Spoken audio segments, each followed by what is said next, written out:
Hi, I'm Dan, Wi-Fi guy. So at the end of Cisco Live, we've been in Amsterdam a week. I just wanted to share a few thoughts about some of the kind of wireless stuff that I've seen this week, which has been really interesting. I think the first thing is obviously the new ability to be able to put your Catalyst WLC into kind of Meraki monitor mode and be able to see everything from within Meraki.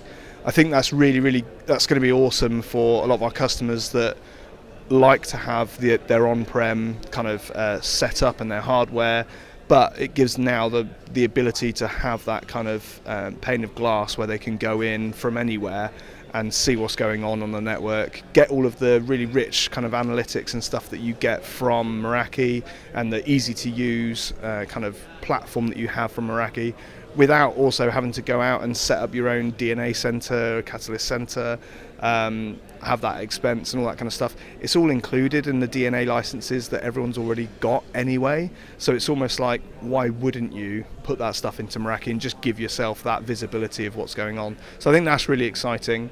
I'm not allowed to say too much, but I was able to kind of get into behind the scenes kind of stuff, and I'm really impressed with some of the hardware that's upcoming from Cisco.